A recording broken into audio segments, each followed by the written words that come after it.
All right, good evening, everyone.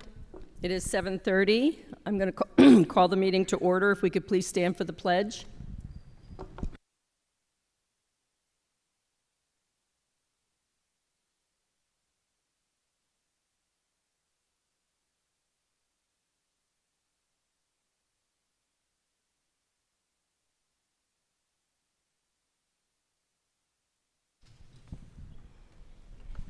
Well, thank you for being here. Tonight is May 27th, 2025. This is the Milford Board of Education. We're having a special meeting and a public hearing regarding our long-range facilities planning concepts, draft concepts. The record will show that all board members are present with the exception of Mr. Smith, who is at work, and he'll watch the proceedings, the recording of the proceedings. Just to reiterate, we're here tonight to provide members of the public with another opportunity to provide input on our draft concepts before we formally vote on June 2nd. We began this work almost 2 years ago, and along the way we have provided, including tonight, 5 opportunities for the public to weigh in on the work that we've been doing, as well as having public comment on all of our regular meetings. We'll start off tonight with a recap of our work to date so that everyone is starting on the same page, hopefully. And I'll invite up Dr. Kutaya and Mr. Brennan, who will go through some information with us briefly before we get into the public hearing.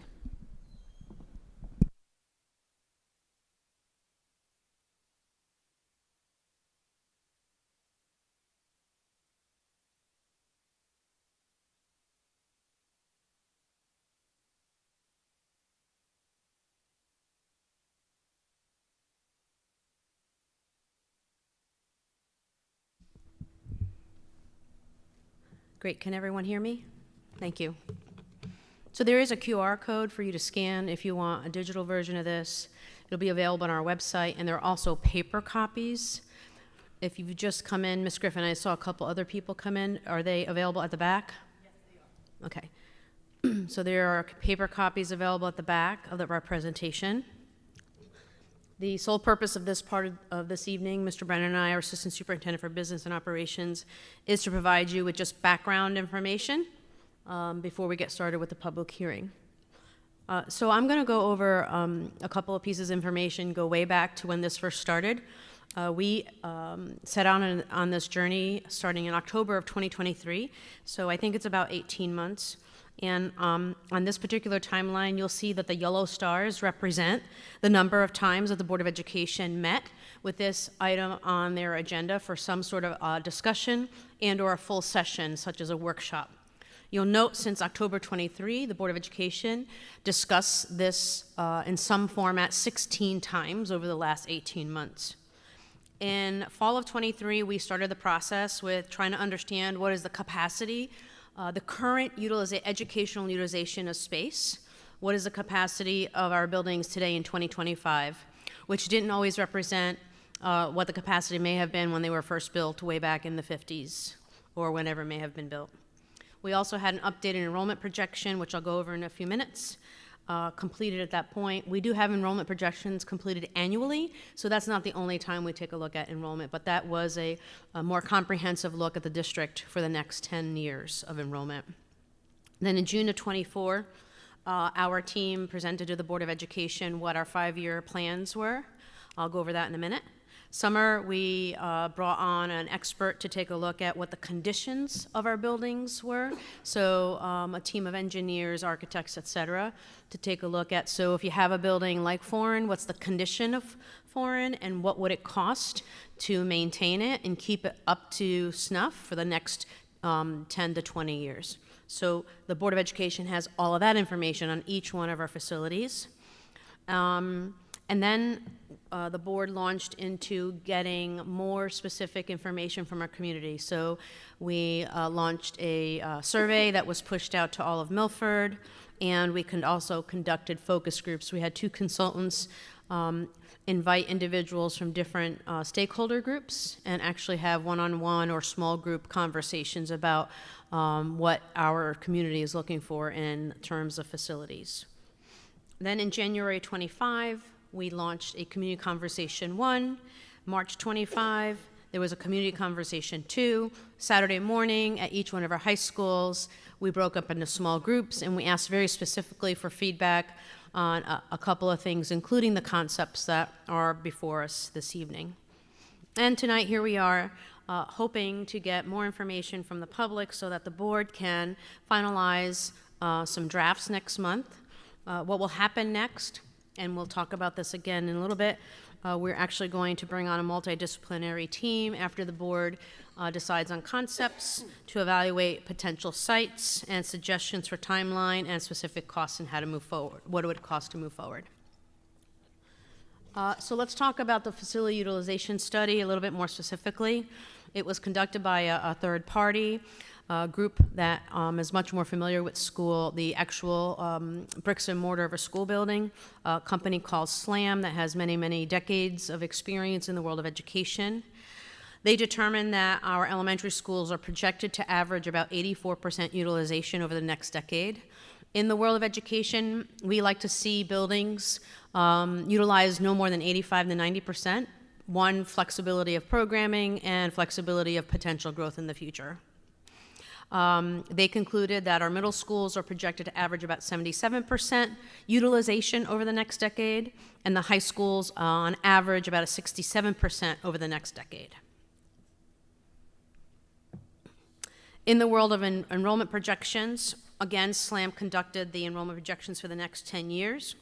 It looks like in the world of pre-K-12 in Milford Public Schools, we're projected to increase slightly by about 1.3% over the next decade. So our decline has leveled off, and in fact, we're going to be bumping up in the area of enrollment, specifically at the elementary level. By 2033, we're looking at going from 2,476 students to about 2,662 students. You'll see a little bump up there. In middle school, we currently have 1,132 students. In 10 years, we're anticipating 1,244. And at the high school level, currently 1,566 students, with a slight decline to 1,494 students. I realize I'm going very fast, but the purpose of tonight is to hear from you. There is a lot of detailed information on our website. There's a tab on the front page. You can read every single line of every report, and that's available to the public. And finally, before I turn things over to Mr. Brennan, and this part of the presentation is impossible to even give you a slight overview. We provided in 2024 a 5-year projection out to our Board of Education of what we are dreaming of in the area of curriculum, instruction, assessment, in the area of technology, in the area of special education, human resources, our business services, our lunch program, some of our upkeep of our athletic facilities, et cetera.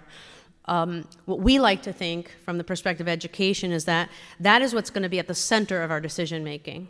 That, yes, there are facilities that are aging and it's getting more and more expensive to keep them up and they're just getting older and older, but we also have a 21st century learning environment that looks very different than when these facilities were built. And the use of space is no longer the same as when we were in school. So we'd like to propose, and our board has done so, put the plans of what we vision for our students educationally at the center of this decision making. At this time, I'll turn things over to Mr. Brennan, who will go through a few more slides about the condition study and where we are today. Thank you, Dr. Kataya. So in this timeline, we pick up at the summer of 2024, when we engaged a company named Bureau Veritas to provide us with a comprehensive analysis of the current conditions of our buildings. While this study did not ask the firm to open up the walls, they did, however, provide a very comprehensive look into all the different pieces of the building, the structural, mechanical, electrical, plumbing, HVAC considerations, as well as programmatic needs, just to name a few. The study also provided the Board of Education with a 20-year analysis of anticipated costs based on the needs of each of those 14 school buildings. So in November 2024, the Board of Education prioritized input from our community stakeholders as a crucial next step. In order to gather this initial thinking, the Board of Education authorized the distribution of a survey to various stakeholder groups and asked two independent facilitators to hold focus group interviews. Those happened between October 29th and November 15th. The results of those different pieces of information were shared at the November 25th, 2024 meeting. And a summary of those results showed that there was a desire to move beyond the status quo. Change is okay if it is done with planning and intention. Parents want parity among schools and more opportunities for their children. And there's a need to begin replacing our aging buildings, and that was understood between the different groups there. And there was also an openness to consider one high school.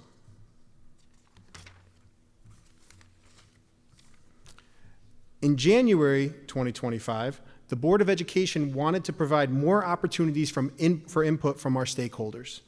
Therefore, the Board of Ed hosted a community conversation on January 11th, 2025.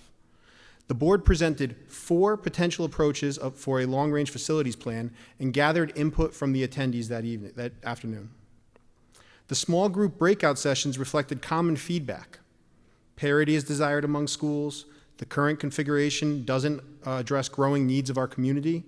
Buildings can be constructed to accommodate a larger population effectively, and a new configuration is acceptable as long as it is thoughtfully designed. After the first community conversation, the Board of Education narrowed down their potential plan options and held an additional community conversation on March 1st, 2025. The participants once again went into small breakout groups and weighed in on the pros and cons of 1 versus 2 high schools and 2 versus 3 middle schools. The small group breakout sessions reflected common feedback once again. Something has to be done with our aging buildings. That's something that you're going to see as a common theme among all these different opportunities. They were open to the idea of 1 high school if there was appropriate land and planning. Facilities should support future programming. And the parity among schools and opportunities to offer more programming and extracurriculars for our students.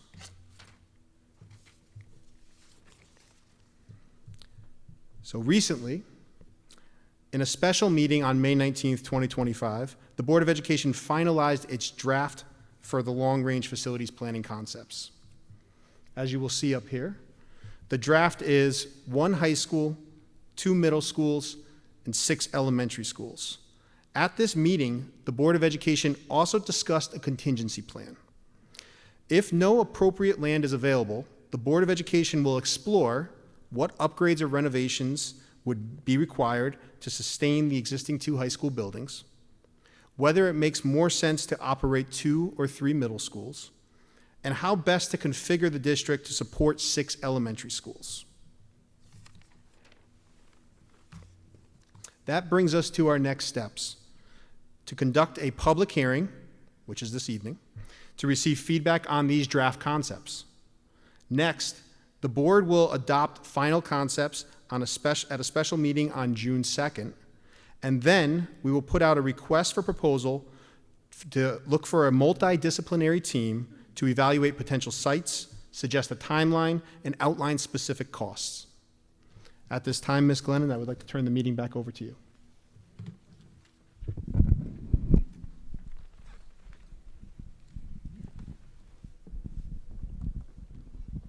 Thank you, Mr. Brennan and Dr. Kutaya. So then, just to reiterate before we open up the public hearing, we have made some assumptions along the way in considering where we're at this point. We are assuming that land is available and will be evaluated by a team of experts. That's not something that we'll discuss at this meeting. We will also not discuss specific schools at this time.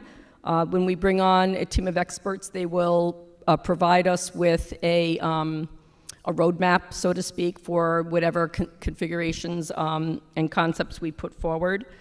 Buildings will be right-sized to accommodate anticipated enrollment projections that we have studied, and we are committed to our current class size guidelines.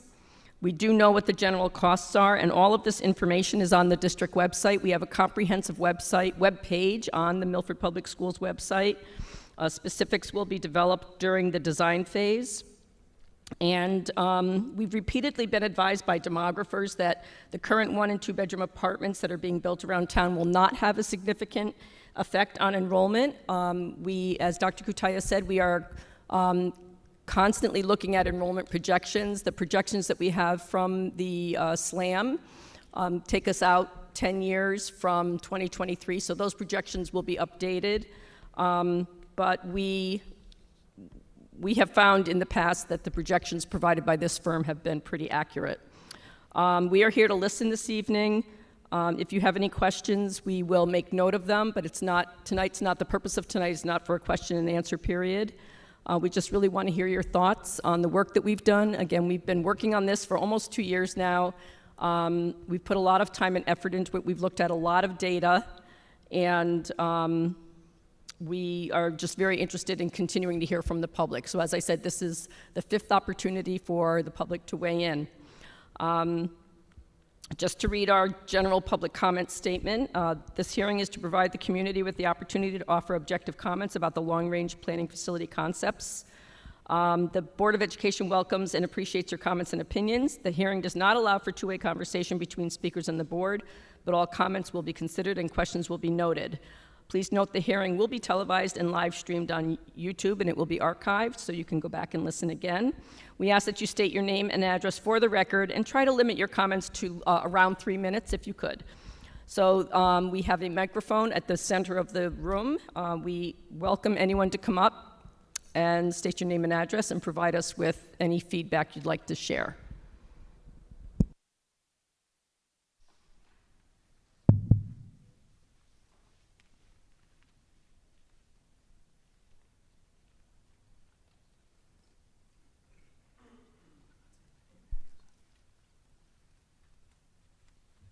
Hi, Greg Dawson, 106 Lafayette Street. I know this isn't going to be a question and answer session, but you're looking for our opinions on the proposals, but you're not giving us any specifics about schools, districting, methodologies used in your studies. So it's kind of difficult for us to give you an assessment of our opinions based off of this.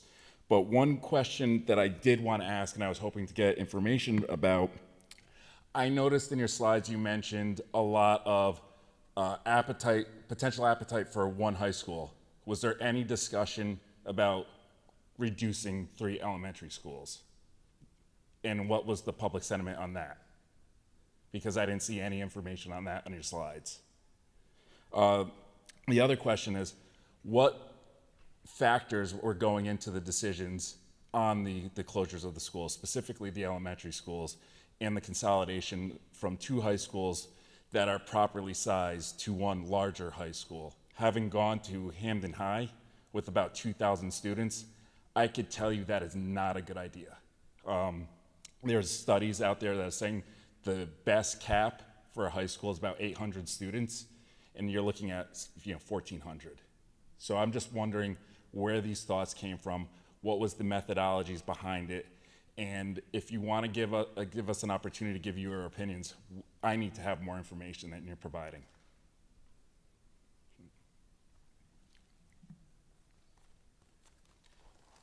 So I will just point out, we've been at this for 2 years. We've been having public meetings, 16 meetings, where we have discussed all of these things, and all the information is on our website, on the webpage on the Milford Public Schools website.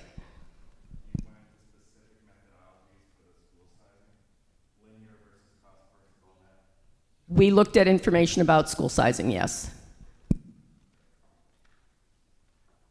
Ethan Zakowski, 239 Pond Point Ave. 100% agree with that guy.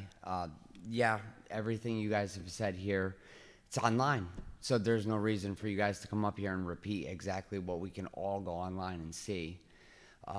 Like he said, there's no information in regards to school sizing and such. And yeah, I mean, we moved from West Haven 2 years ago. I lived in Milford as a kid. The school system in West Haven is atrocious, and we moved to get away from it. Now you guys are just gonna put it right back into that realm, and that's scary as a parent with an 11-year-old. And you can continue to say it's online and this and that, but you guys did not provide enough information for us as a community to actually get a beneficial answer from you guys. Oh, this, I think he said, you guys are trying to put one school together for the buildup of the kids, but then contradicted himself by saying there's going to be less high school kids in 10 years. So I don't see you guys, both sides of the coin don't meet up. And as a parent, like I said, and part of this community, it's scary that you say you provide all the information, but there's so many more questions that you guys aren't answering. And I hope from our statements that you can at least get some more stuff on paper that we can read, know what's going to go on, and actually, you know, live in this community and not be feared that our kids are going to get left behind. Because going from a 17 kid classroom to a 25, 30 kid classroom, my kid will be left behind, and I don't want to see him get pushed through the system. It's just it's not right as a parent. So thank you.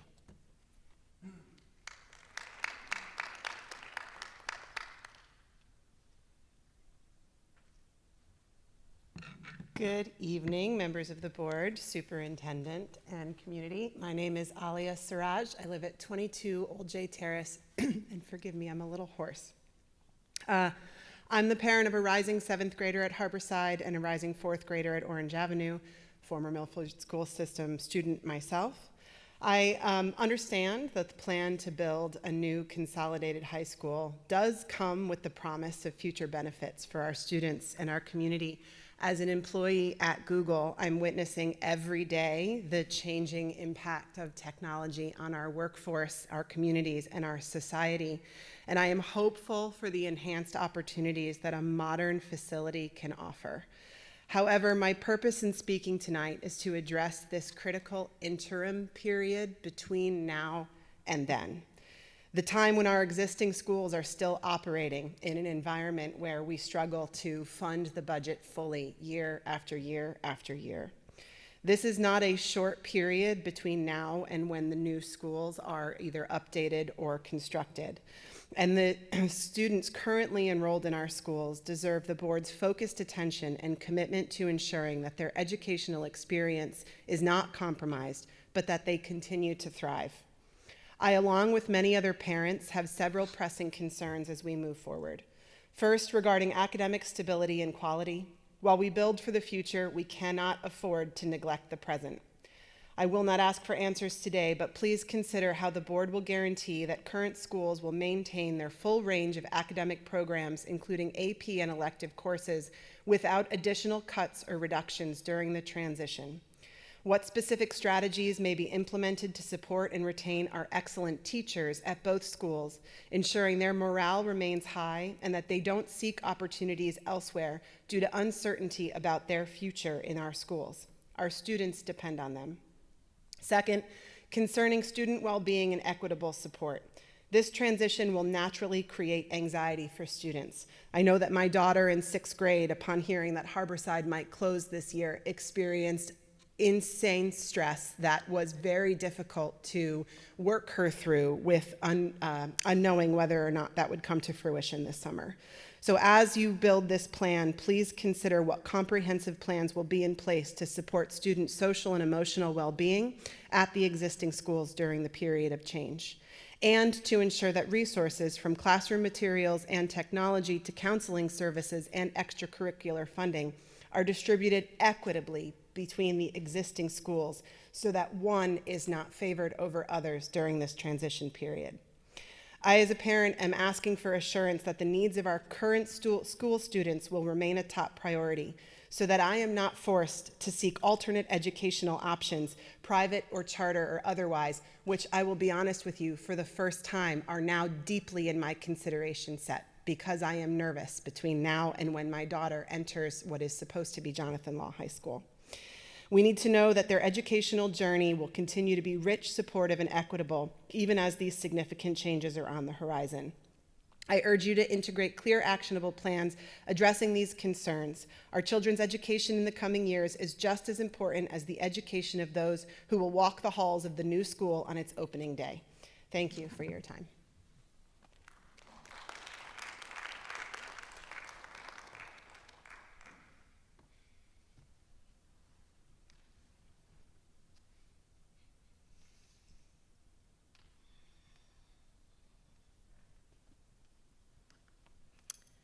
Hello, my name is Mary Elizabeth Oak, better known as Emmy.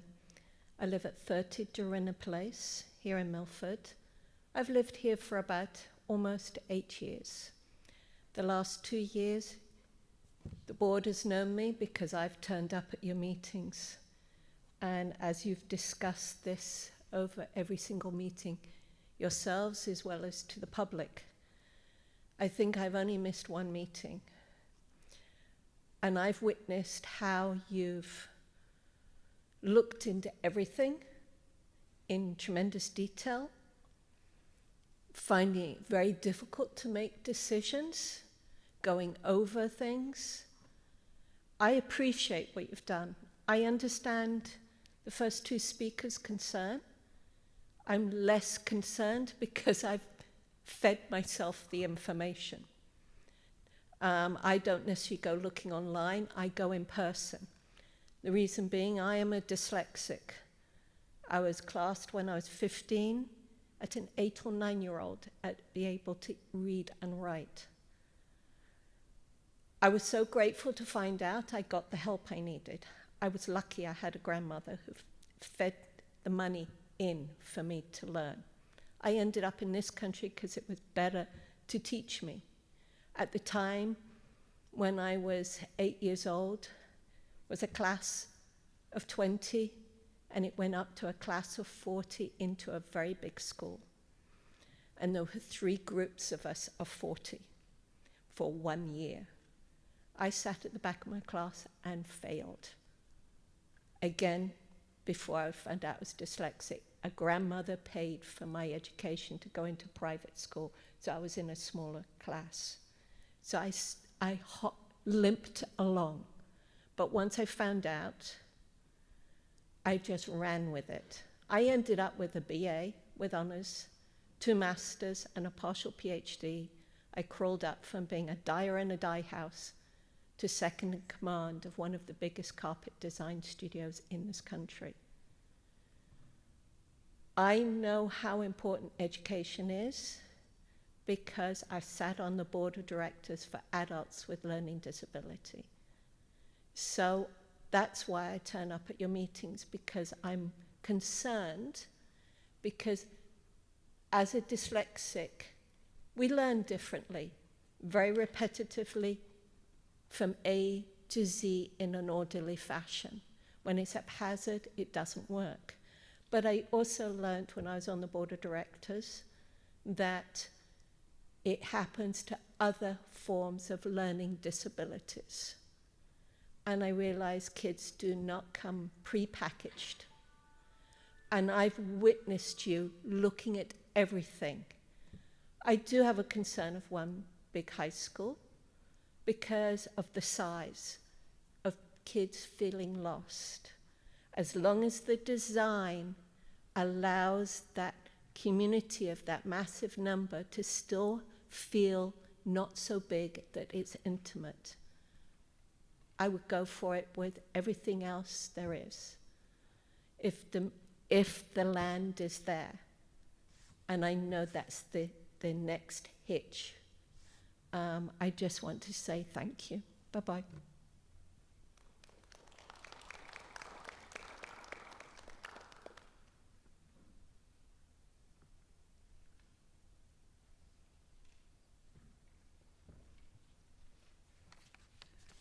Hello, good evening. Sky Cornell, 14 Bonsaline Street. I'm going to switch a little bit of what I was going to say tonight. And first, I just want to say thank you to all the community members, because hearing your thoughts and your feedback really helped me to hone in on what I'm thinking as well. So it's great to have this opportunity to all be able to listen and to share our thoughts with you on the board.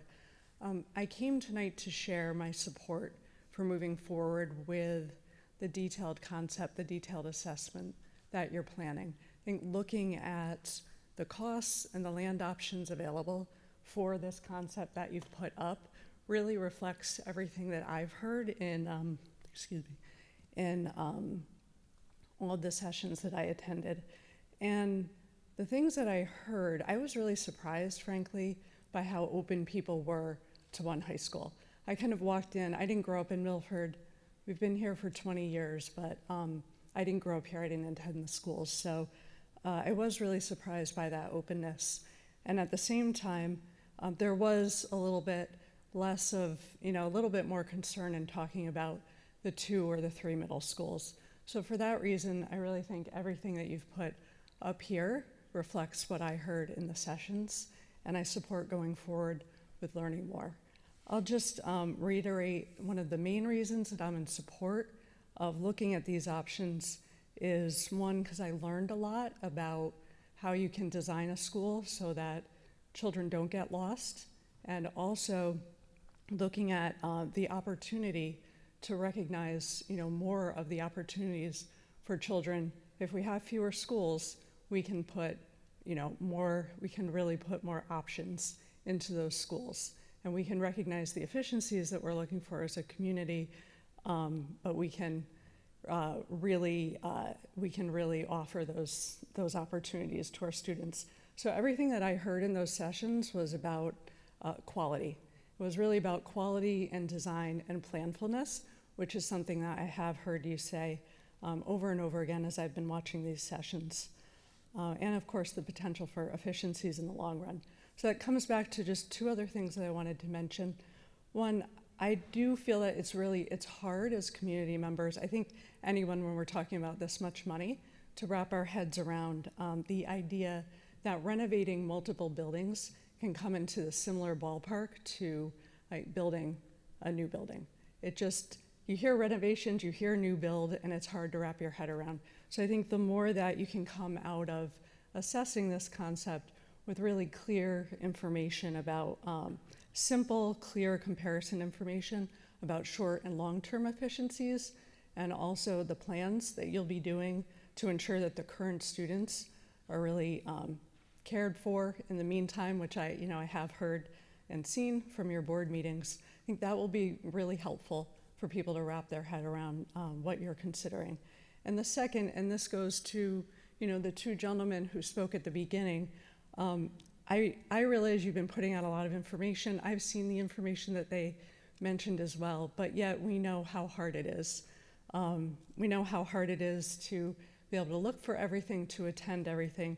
So I really do encourage you to continue to put the information out there, to ask for the feedback, and maybe even to seek other ways that you could go into the community, maybe meet with smaller groups, and continue to bring the information out to people. Because although you've done a lot, I think you can't really hear from enough people. And for some, it's hard in these kind of larger settings or in the larger sessions like you did in the schools. So thank you very much. Thank you for all you're doing. I'm really just in support of being planful here in Milford. You're really thinking about something that's going to affect generations of children. And so I'm in support of the way that you're thinking about that so thoughtfully. Thank you.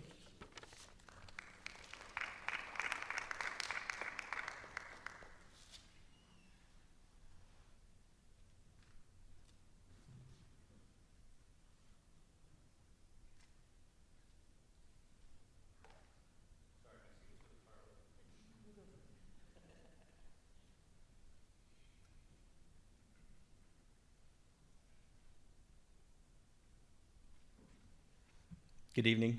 Neil Breisowitz, 74 Overhill Road. I think what you guys have been doing as far as community outreach and all the programs you've been doing have been really outstanding. And I was able to get to one, which is great. Haven't been able to get to many because life has a lot of restrictions. As I know that a lot of people who are making a lot of time out of their day to be here and try to get their opinions heard as well. I do support the 1 high school and the 2 middle school solution after hearing everything that, all the supporting materials that you guys have presented and listening to the community at the community meetings and stuff like that. As far as your school sizes, I know that you say your stuff is online, and I've read the information online. I just have a slight issue with the sources you cite, which is ChatGPT as the source that you cite for your ideal sizes for schools. I know it's really hard for people to believe that ChatGPT has the answer when it comes to what's the perfect size for a high school, which is basically the ultimate part of the debate, right? A lot of people want 2 schools because they don't want too big of a school so their kids get lost. And then other people want 1 big school so they can have all the pragmatic and more equality for all of their students' needs. So I think that maybe you need to cite your sources a little bit better as to why it's saying that 800 to 1600 is the ideal size for a high school, when you source ChatGPT and then saying that ChatGPT sources things like educational planners and consultants. I mean, you really should cite the studies that you've picked for why you believe that 800 to 1600 is the ideal size for a high school. I think that's really important for you to share with the community. Thank you very much.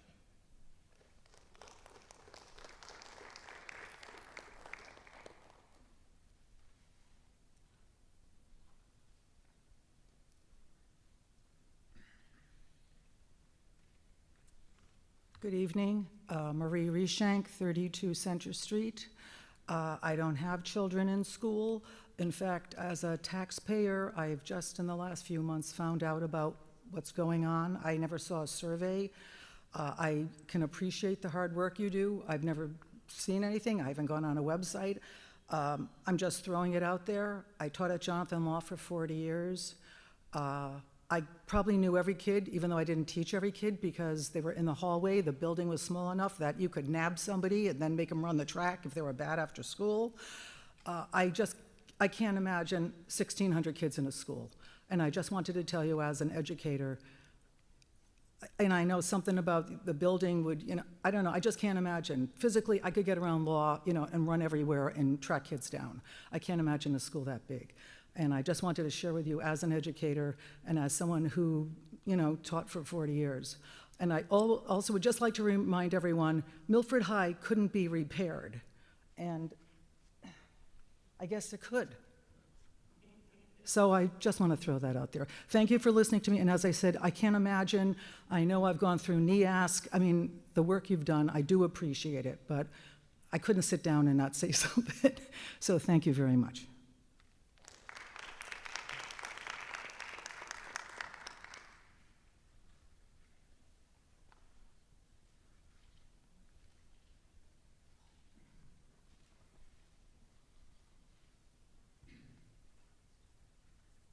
Hello, my name is Bob Finlayson. I'm a senior in this town. I was heavily involved in the education process when our kids were growing up. In fact, my wife and I were named Parents of the Year back in the early 2000s. This issue has come up before, and I can remember when we were involved, it was overwhelmingly defeated. For a lot of reasons. But one of the big things was the school size, especially the high school size. My wife was an educator in the state vocational system for 35 years, and she can relate to you, when you get up into the 1,600 size school, you just lose sight of the kids that are in there. What we have today is pretty much ideal. I haven't seen a lot, and I know a lot of work has gone into this, but I just saw the first thing in the paper the other day about this meeting tonight.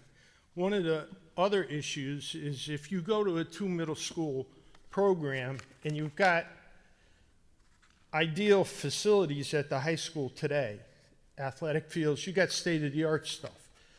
How is that in this study going to be utilized? Are you going to replace all of those things that you have at Foreign and Law at a new high school, and then those become underutilized?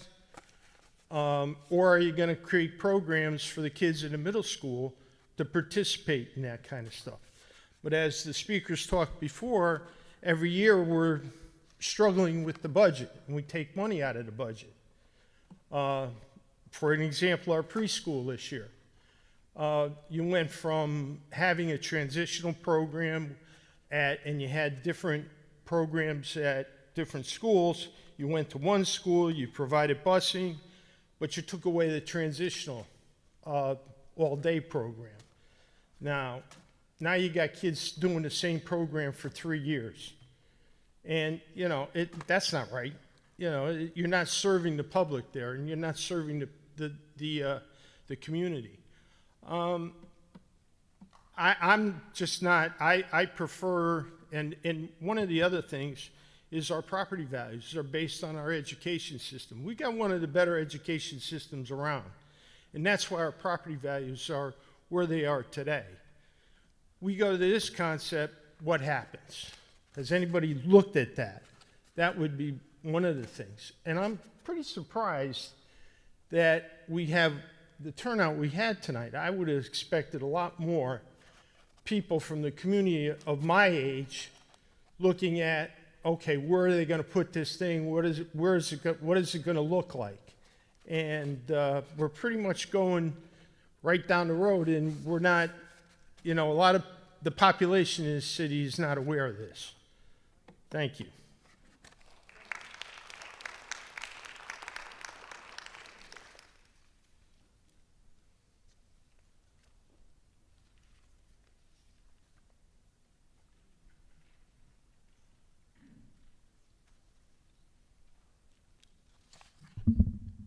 Hi, my name is Joe Simontek. I live at 61 Governors Avenue.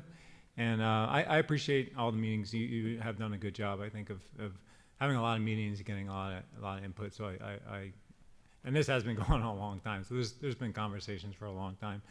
The one thing I'm not sure if you had conversations with the planning and zoning. You know, I go to a lot of those meetings and I see a lot of those meetings online. And I know that there is an enormous push to develop in Milford, and I know even in Hartford right now, they're voting on bills that will basically, you know, undermine our own planning and zoning boards, and will try to really accelerate growth in towns, especially like Milford, that's along the rails and the highways. So I would just be skeptical of demographic projections. I don't think you can straight line those. I think there will be a lot of growth in the city coming up. It doesn't seem to be anything we can kind of meter ourselves.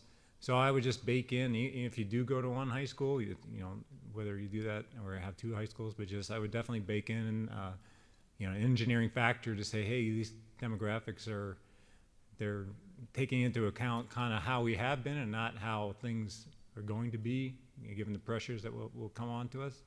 So, you know, if you do one high school, definitely make sure you have enough land to, you know, if you got to put another wing on or you got to do some additions. Because I would sure hate to see us go from 2 high schools to 1 high school, and then in, you know, 10 years is not that long. And you've been talking about this for 20 years. So 10 years is not very long, so we just got to make sure that we're thinking even further ahead, because we'd hate to go from 2 high schools to 1 high school and then decide, oh, well, this isn't big enough, we got to make room. So maybe you've thought about that, but or just try to think about how, you know, again, I would maybe talk to planning and zoning people and see what do they think is going to happen in the future. And the only other thing I would point out, you know, it's just one lesson learned from my experience when my kids were little. We went from the concept of having the elementary schools going from K to 5, and then they said, well, it would be better if we had the concept where we had K through 2, I guess, and 3 through 5, and then all the programs, kind of like you're saying, the programs, you'd have more opportunity to have kids at the same age and have the same programs and better equity, and all the kind of things you're saying about taking 2 high schools to 1 high school. And it's not, you know, it made sense. I mean, it was an upheaval for me, for my family, but you know, all that made sense. But I think in the end, right, it went bad. It didn't quite work out as well as we wanted, I think. So, you know, if there's lessons to be learned from that, I would think about that. So, thank you.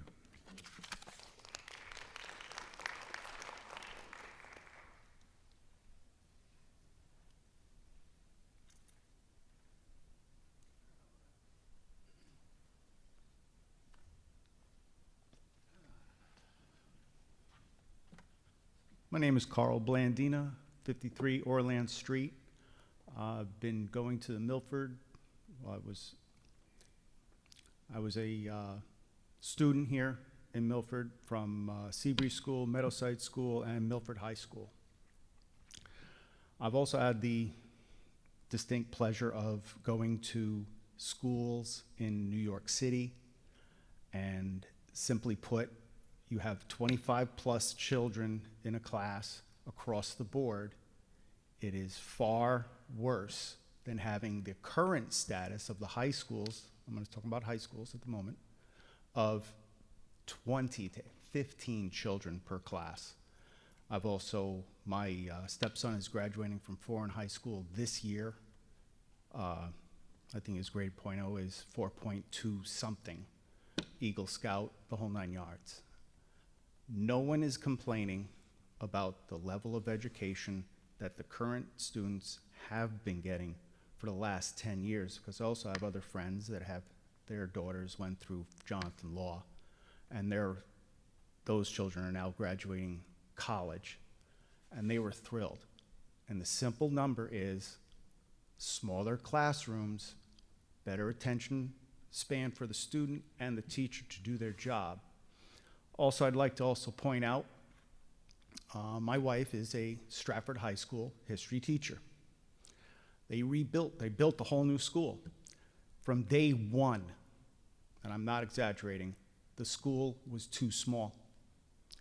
And her classroom in the history department ranges from 25 to 33. This lovely woman behind a few more with the 40 years experience, I get it. But do you get it?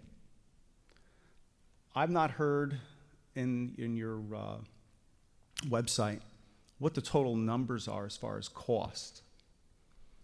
So if anybody here can tell me what the number is for the new high school for cost, I'd love to hear it. Is it in the information? Anybody? This is an open discussion. They don't have to answer me. You can. Can you give me the number? Please. No. It's a public comment. You're talking to us, please. This is a public I'll comment. talk to you too, but I'm asking if anyone can please help me with the number for the new high school. How much is it going to cost? Is it in the thing? Because I looked and I'm a little slightly dyslexic too, and I couldn't find it. I am concerned that you're going to go from 12 or 14 grammar schools to 6. How's that going to happen? So, I mean, your classrooms are going to double there too. So you're looking at grammar school kids, about 30 students per class. How is that making things for the better and for a more futuristic learning experience? I think you're missing the ball on that one. Really do. Like I said, I lived it. And to this day, I have a hard time reading. And math is a struggle. And I fell through the cracks. And it's okay, I'm not complaining. But I got lucky. I really did. So as a taxpayer in Milford, been here most of my life. I couldn't afford to live here in Milford when I was in my 20s and 30s. I now do and am, and I'm very thrilled to be back. But this is not making any sense. And you on the board said one thing that really scared me to death. We're assuming we can find a place to put it. Milford footprint hasn't changed in 100 years. Where are you going to put the thing?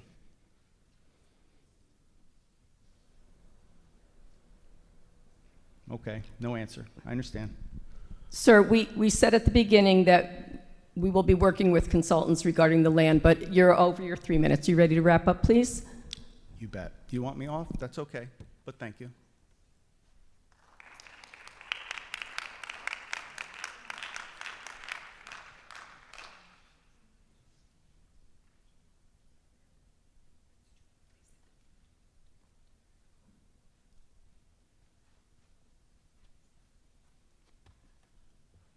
My name is Mitch Kaufman. I live at 60 Thompson Street, Milford.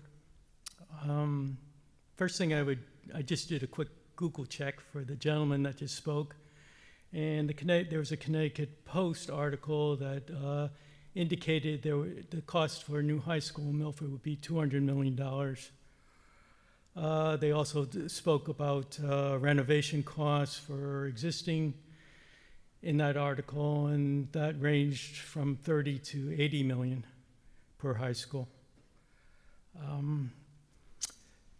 I wanted to say that you have, I wanted to thank you for all the work that you've done. It's so much data and so much time to go through that data. You have some consultants to try to wean that down, but still it presents a big problem. You're looking at what would be 3 projects over there, almost as one project, it seems. High school, middle school, elementary school. Each one could be its own project, and in my view, should. There's just too much to consider. One other thing I would like to just mention is, or pose, is that other communities have had the same problem. Maybe the consultant has mentioned that to you. I grew up in Orange. I went to the Amity High School system. And in the 90s, Amity High School was rebuilt. And they the way they did it is they held off on some of the money for the auditoriums and some of the other maybe considered extravagances, and they did the work for the classrooms during the summer season. And they were able to complete it for the fall season for the classrooms, and then the following year they ended up doing the auditorium and such. I don't know what kind of problems they've had. You know, it wasn't written about, and I didn't have any children in the school system, so I don't know. But these are things that I would hope that the board could pursue, because they've had the problems, and you could probably find out about what they've gone through, instead of dealing with a consultant who's just looking at a fresh slate for each town. That's all I had to say. Thank you.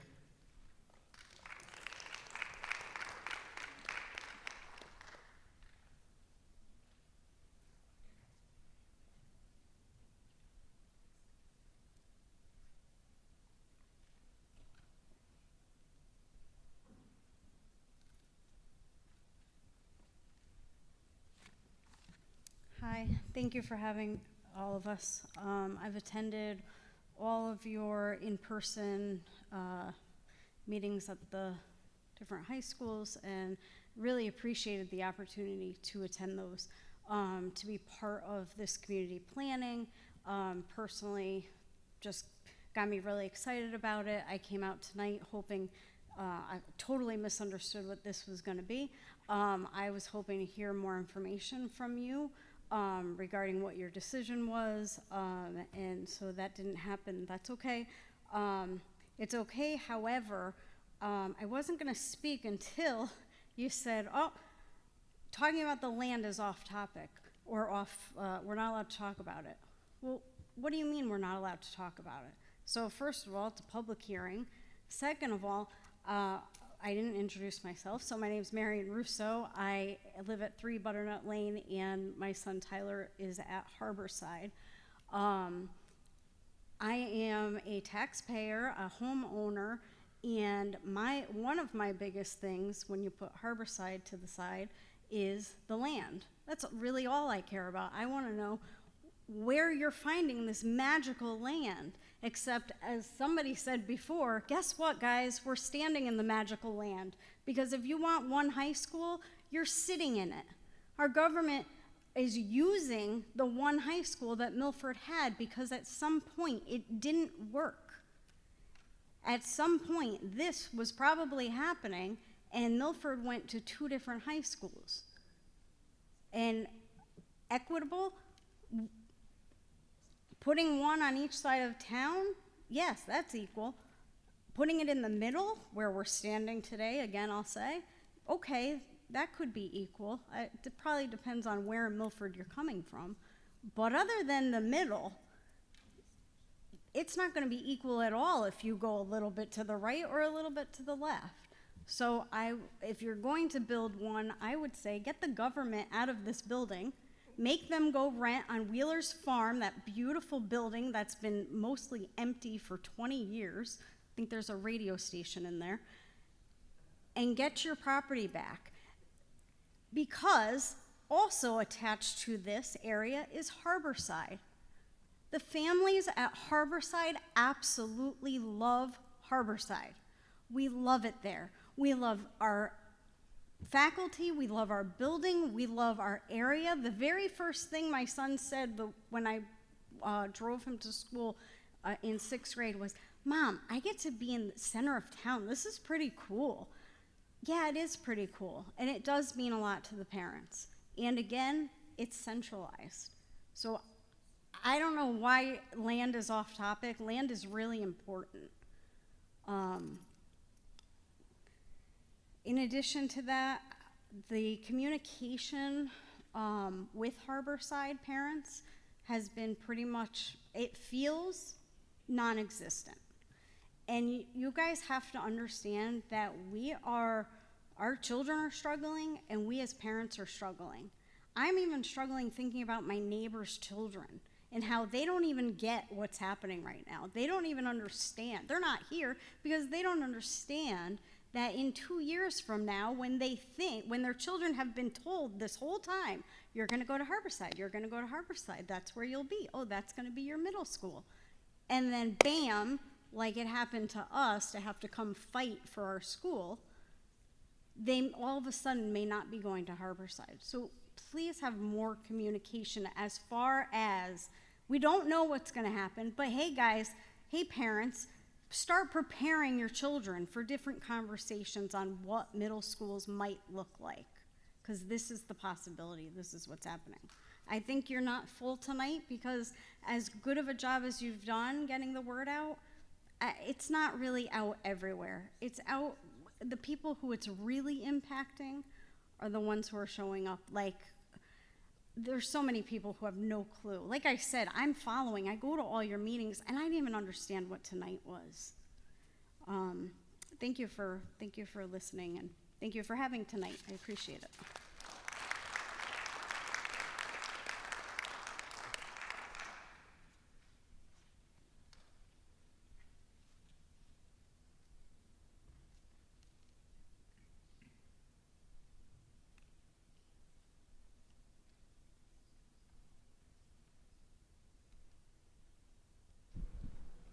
Is there anybody? Here we go.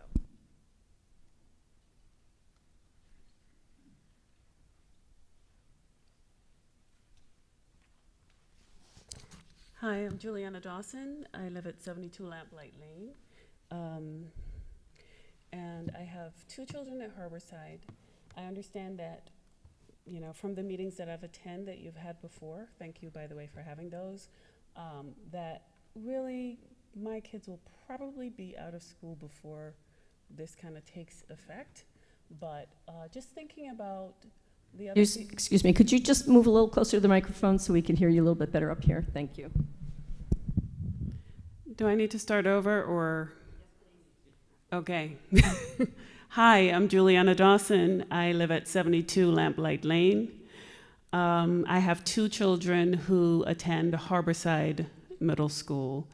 And I'm estimating that by the time they are finished, you know, this will very likely not impact my kids, but I'm also here because it will impact the lives of other children in the community that we live in. So I care about that, and that's why I'm here.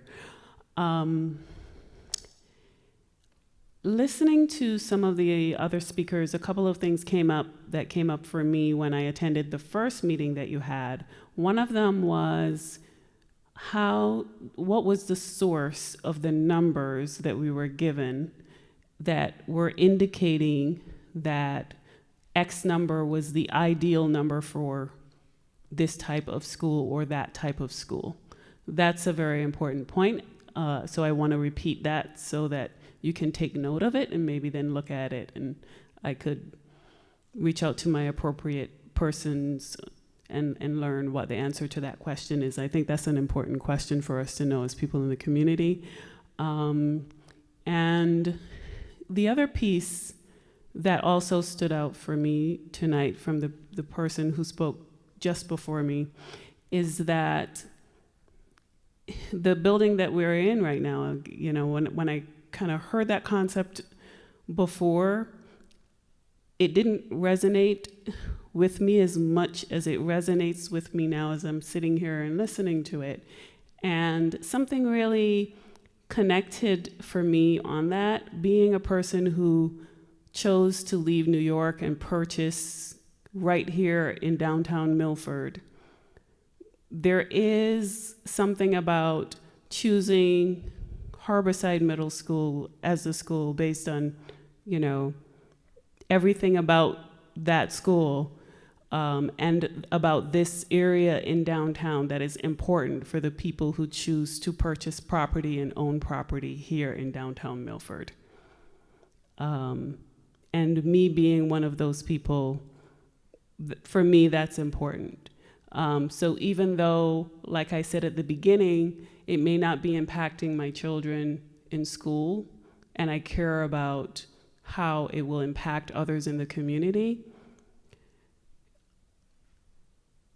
I also care about, you know, the fact that we did decide to purchase property here in downtown Milford, and that impacts us personally as well. So caring about ourselves and also caring about the others in our community. Thank you.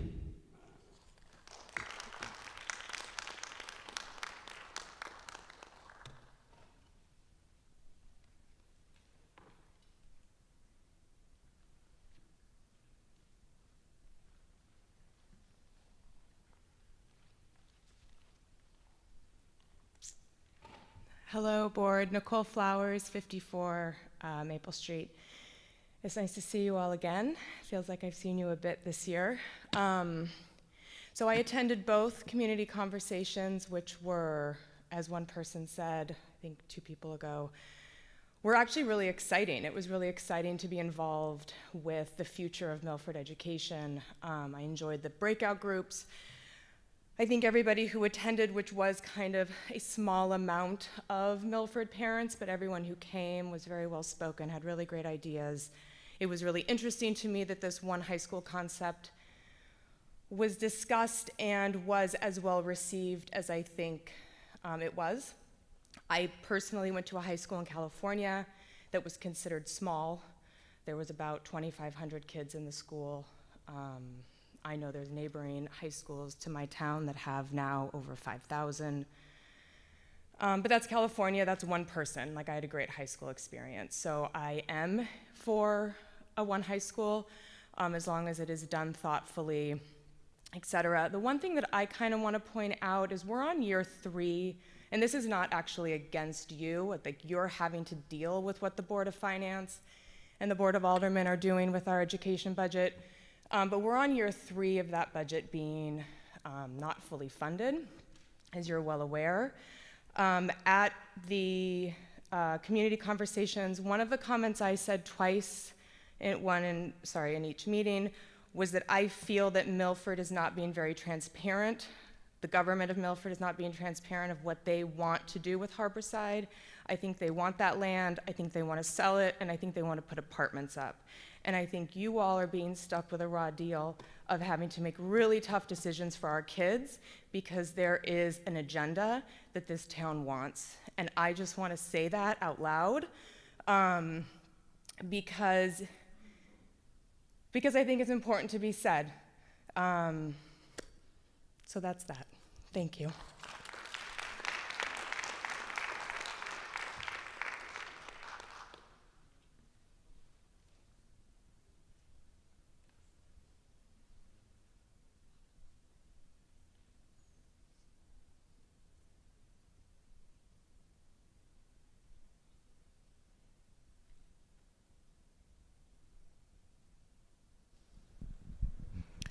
Is there anybody else who'd like to address the board for the public hearing tonight?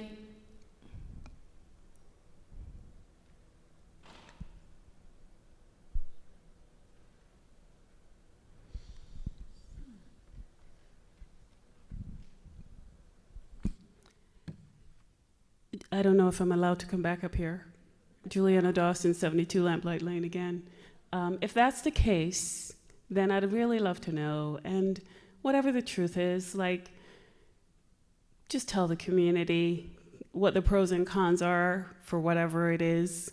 If they want to build apartments here, what the pros and cons are for that, so that we can actually think about the reality and figure out a solution as a community, as opposed to thinking it's one thing and then it's something else. I really dislike when stuff like that happens, but maybe I'm just too naive to believe that it's possible to just put the truth on the table and say the pros and cons and figure it out. The other thing that I forgot to say when I was up here before— Ms. Dawson, you have been up once before, right? I have been up once before, absolutely. And you can tell me to not speak and I can— We'd like to give everyone one chance, please. Absolutely. I just didn't see anyone getting up, so I thought I would come back. The last thing that I wanted to say is that when we are done talking about facilities planning, I really do want to hear about what we're going to have in the schools in terms of the curriculum for the children. I don't want to be out of place in asking about that, but I want you to know that other parents are asking about that as well. I'm done speaking.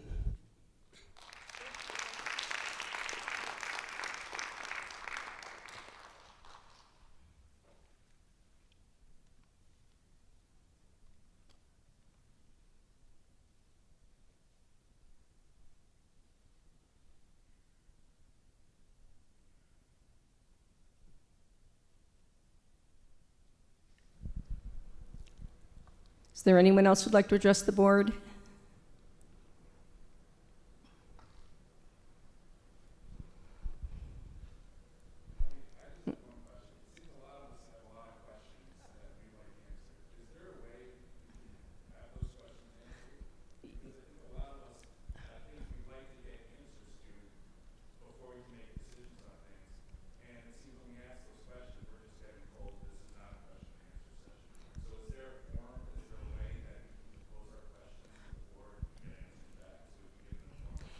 You're free to email the board if you'd like, but again, we have been doing this for 20 months now, and we've had numerous public meetings and community conversations where we have discussed data and information.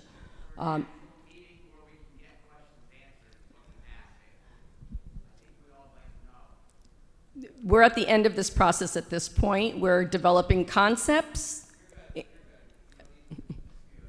All right, if there's no one else who'd like to address the board this evening, I'll entertain a motion to adjourn.